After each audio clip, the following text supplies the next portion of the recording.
boys and girls, welcome to another science class. I am really happy to have you here this day and to talk about this topic because I know that you will like it a lot. Someone told me that you are really interested in animals, and that's why today we are going to talk about why animals are important for science. Are you ready? Let's go! I want to start asking you these two questions. The first one is, why do you think that scientists study animals? And the second, what can we learn from them? Think about these questions. Do you know the answer? We're going to figure it out in this video. Do you know who this man is? Well, I'm going to tell you a short story. A long time ago, there was a scientist called Carlos Linneo who was really interested in studying animals, just like you. But one day he started to question, how can I make it easier for me to study all the animals since they are a lot and they are so different? Some animals can swim, others can fly, and others can run so fast, right? Well, one day he got an idea and he decided to classify these animals because of how their body was, what they eat, and how they reproduce. In this way, the animal classification was born. This classification separates animals that are vertebrates from the invertebrates. And we have all these classifications. We have the mammals, we have birds, we have fish, we have reptiles and amphibians. And we have insects, arachnids, crustaceans, mollusks, and echinoderms. They are a lot, right? But there was still a little problem. You know, in the world we speak a lot of languages, right? For example, to call this little friend in English we say cat. In Spanish we say gato. In German they say Katze. In Japanese they say neko. In French they say chat. Imagine that you are trying to study an animal with someone that doesn't speak the same language as you do. It would be really hard to learn how to call every animal in different languages, right? Well, Carlos Linneo had also an idea to solve this problem. He started to name animals with a scientific name. This scientific name is the same in the whole world, and it has two words.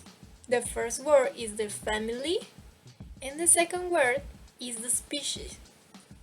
In this way, it is easier for every scientist to know which animal we're talking about, because it is the same in the whole world. Here we have this example, and its scientific name is the Felis catus.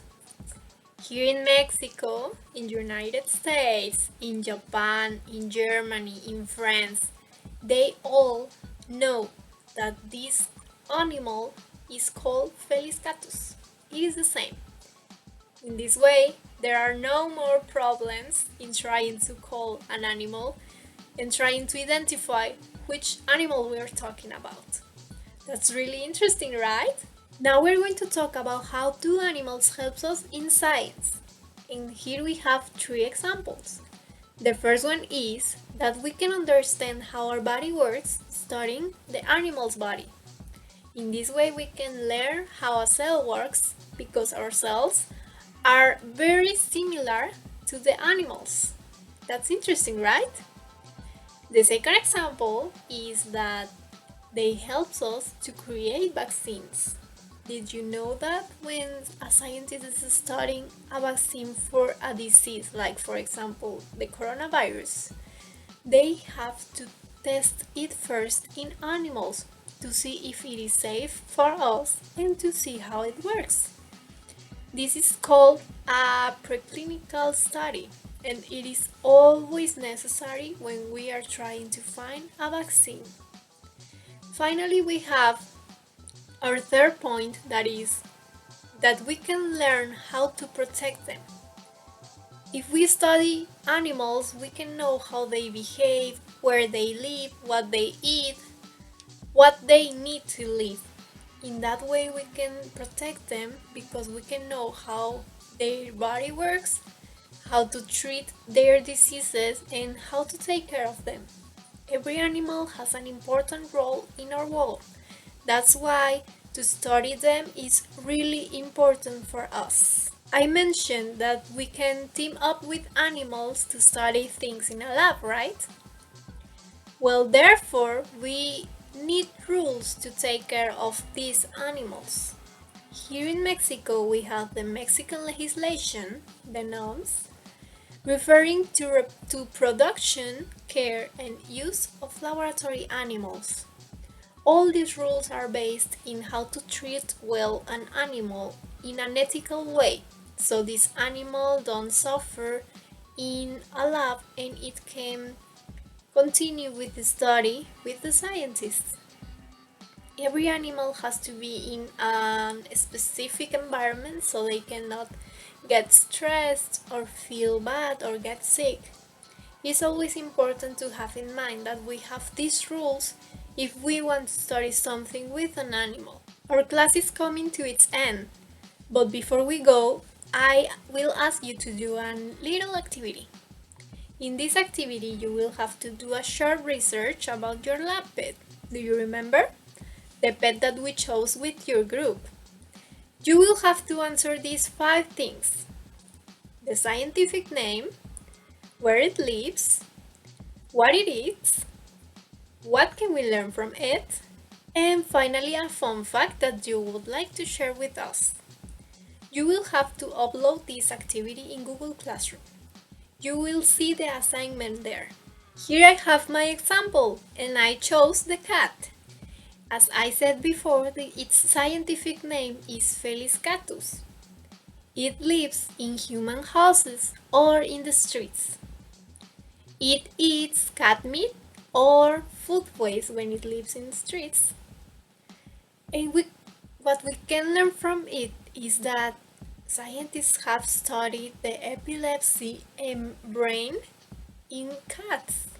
That's awesome, right? And a fun fact is that cats spend 70% of their lives sleeping. And that's it, guys. Thank you so much for watching this video. I hope you liked all the information that we learned.